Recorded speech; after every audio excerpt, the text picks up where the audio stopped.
Hey guys, welcome to the next tutorial for ethical hacking and penetration testing via Kali Linux. So in the previous tutorial, I showed you as to how we can go ahead and gather information using Nmap if you are on the same gateway. And if you are not on the same gateway, then you can go ahead and use the DNS and the WHOIS methods to gather the IP addresses of any specific person. As of now, I'm assuming you are on the same gateway and you have the IP address the same way I told you last time.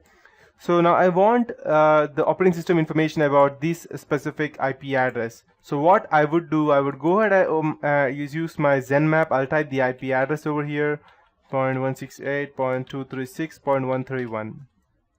And as you can see, there are different types of scan over here.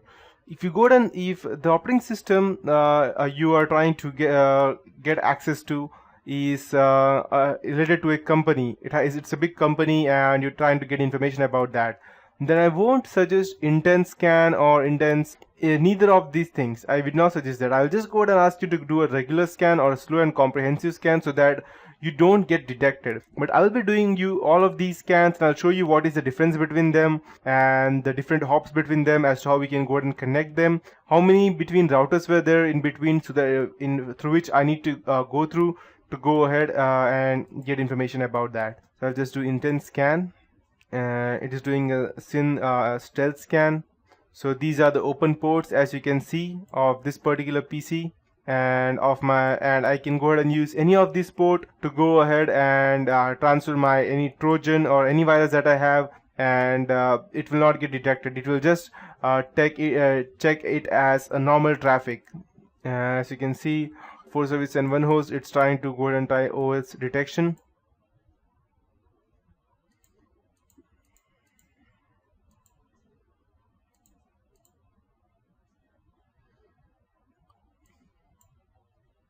Can take quite a bit of time sometimes.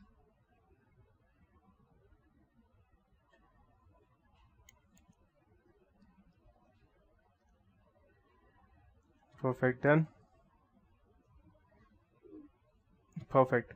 So these were the ports open and it started scanning for the OSS. So there are a total of 996 filtered ports, and filtered means these are firewall ports. You won't be able to enter these ports, but these are the ports which are open. Out of these 996, excluding these 996, these are 4 ports which are open through which you can go ahead and access them. That's Windows Microsoft RPC and Windows HTTP API, and these are the 2 NetBIOS SSN. But if you're using Windows 8, let me suggest you that these would be all filtered out and there will not be any port open if you have an updated version of Windows 8.1. But still, there can be ways you can social engineer your way through that. As you can see, the MAC address is of VMware. It's specifically showing that. If you don't know which company's MAC address this is, you can just copy it over here. And if it is related to a specific PC, then you can go over the internet and you can check.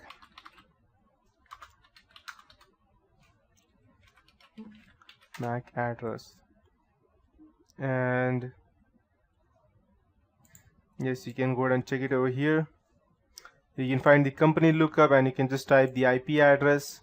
Probably it will not be able to find, yeah, it's perfect. That means anything starting with 000C29 is the half VMware. If I go ahead and check it over here,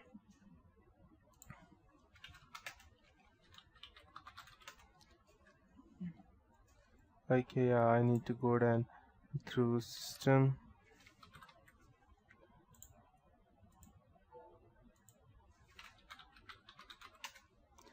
And over here I can see, so this will give you an idea of which hardware is the person using exactly. I'm getting VMware over here, but if since I'm using a virtual PC, but if the person has an actual hardware which is not a VMware, which is an actual computer, then you will get the detailed information. So let me just check the MAC ID and I'll go ahead and copy this MAC ID over here that we have, and I will paste it over here in this portion.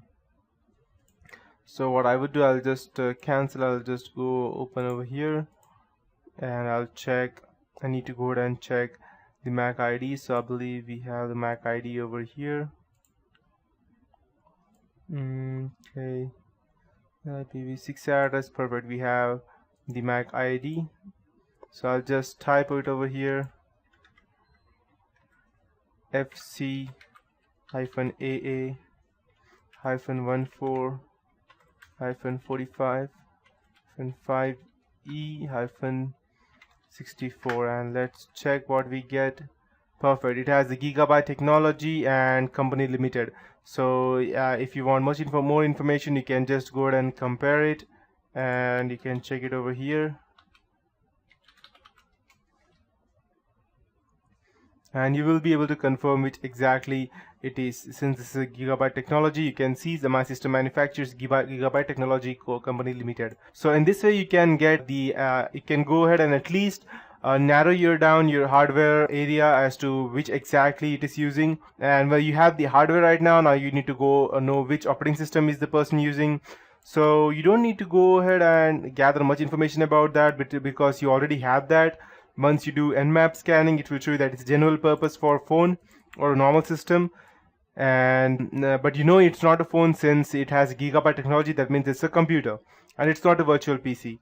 And you can see it has Windows version 8 or Phone or Vista or 7. It can be either of these, but since it's using gigabyte technology, it cannot be Phone or Vista, because no one uses Vista as of now, yes, frankly. So it will be a Windows 2008 server or a Windows 7. So but over here again, these are the things as you can see, but again it has narrowed it down a bit more, and it can be Windows 2000 R2 or Windows Phone, which is not. So I'll just cancel these things out. This is out, and we have so it can be Windows Server SP Pack 1 or Windows 7 or any of versions. And this operating system was last started on May 13, that's today, at 2:30 p.m. in the afternoon. So you have the date, since how much time it is up. And it's just one hop. That means there are no computers in between. These are connected directly. If I'm connecting it through internet, then there will be multiple computers through all the routes through which I'm going, and it will show me through the fish eye as to where exactly my computer is by connecting it to several computers. And as you can see, we have the TCP sequence prediction, that is 263. That means we can easily go ahead and penetrate into that. Again, operating system is Windows, and we have all the information that we need. So the computer name was test user, since